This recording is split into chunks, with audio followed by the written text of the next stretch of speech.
Okay, calm down.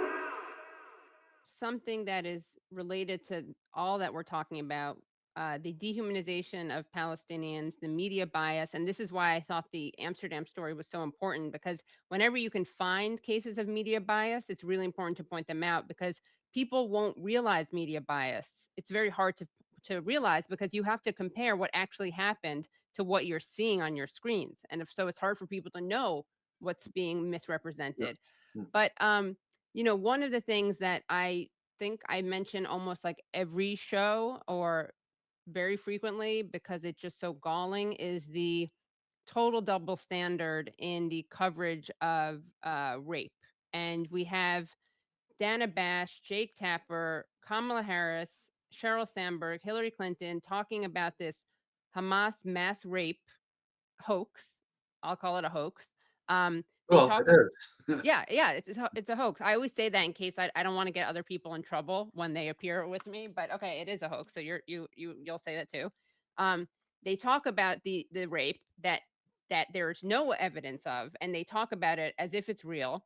And it would be one thing if they did that, but also mentioned the rape of Palestinians, the rapes of Palestinians. That would show at least maybe you think they're misinformed, or they don't know any better, because let's face it, the media is perpetuating this. But knowing that there has been documented cases of rape that's been covered by the Israeli media, knowing that there were protests against the arrests of rapists, knowing that a member of the Knesset said it was, quote, legitimate, end quote, to, quote, insert sticks into people's rectums, end quote, knowing that there was a rabbi who blessed one of these rapists, and knowing that these rapists appear on Israeli television, the only way you can fail to cover that is because you absolutely don't care about rape and sexual violence. You don't care about Palestinians. You just care about it, ironically, as a weapon of war, a weapon of genocide. And I wanted to play a clip of an extremely disturbing story about a doctor. We actually had covered this a long time ago, a while ago, because we knew that this incredibly selfless, brave doctor, Adnan al-Bursh, who refused to leave his patients, we knew he was killed in Israeli custody. And now there's a new Sky News report. And again, as we just pointed out, Sky News is not exactly biased towards Palestinians and anti-Israel, which makes this all the more shocking. But let's just take a look at this clip. This is the recovery room, full darkness, no water, no electricity. But we have a hero, surgeons in Gaza. These the words of Dr. Adnan al-Bursh, one of the best-known surgeons in Gaza, as he documented the situation at Al-Shifa Hospital last year. The conditions were deteriorating in the weeks that followed October 7th. So bad, in fact, there was nowhere left to store the bodies. Here, al-Bursh and colleagues dig mass graves in the hospital compound. The Israelis said Al-Shifa was used as a command and control center by Hamas, and they placed it under siege. Patients, staff, and displaced residents were forced to evacuate.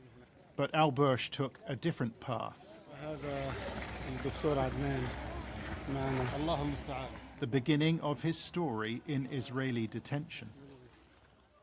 He worked at several hospitals nearby, these pictures taken at Al-Alda Hospital, the last images we have of Dr. al-Bursh. He was detained several days later after the hospital director said the men had to leave. His colleague, Dr. Mohammed Obeid, was with him at the time. فقال لنا أن قوات الاحتلال لديها كشف كامل بجميع أسماء الذكور ما بين 14 سنة و 65 سنة في مستشفى العودة، ولقد قالوا له حرفيا إذا لم يأتي جميع الرجال الموجودين في الداخل فسيقوموا بتدمير مستشفى العودة وما فيه. These drone images match his description of events. Obeid says the Israelis took 5 medical workers away, including al-Bursh. A human rights lawyer has obtained a deposition from a prisoner at Ofa who said he witnessed the moments leading up to the doctor's death. He had clearly been assaulted with injuries around his body. He was naked in the lower part of his body. The prison guard threw him in the middle of the yard and left him there. The deposition says al-Bursh was taken by an inmate to one of the cells.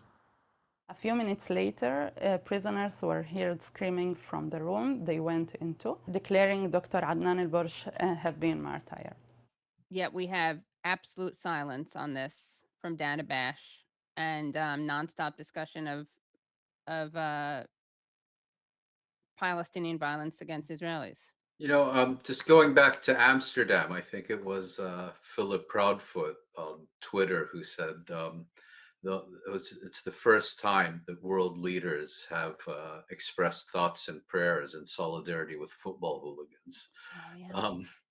And so now here, you know, what's often said about these Israeli narratives is that every accusation is a confession. And I believe it was Sarah Leah Whitson who said, every accusation is not only a confession, but a statement of intent. Mhm. And so here you had, you know, the mass rape hoax of October 7th. And by hoax, I'm not referring to, I'm not suggesting there were absolutely no incidents of sexual violence or gender-based violence, but this constant story that's being repeated to this very day, that there was an organized, premeditated campaign of systematic rape and sexual violence on October 7th. There is absolutely no evidence for that, for the simple reason that, like the Amsterdam pogrom, it simply didn't happen. What we do know is that we had this Israeli detention center in southern Israel, Sde Teiman, which effectively functioned as a torture center and also as a center for rape of prisoners, primarily men being not only raped, but also gang raped and also being raped by trained German shepherds and the like.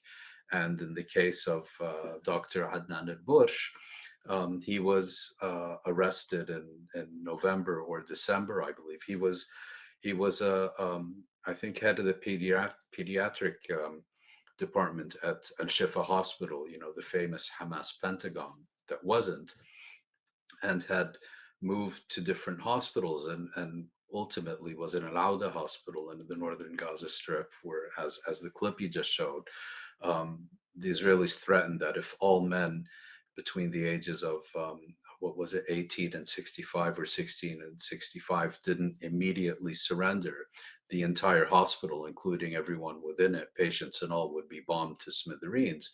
He was arrested, taken to Sde Teiman in southern Israel, and then moved to Ofer prison just outside Ramallah in the West Bank, where he had his final moments. And all the indications are that he was raped, literally raped to death. Because again, you know, it doesn't fit the story we're constantly being told of these absolutely beautiful, angelic, innocent Israeli victims who, genocide notwithstanding, would never hurt a fly, and these Palestinians who are evil incarnate.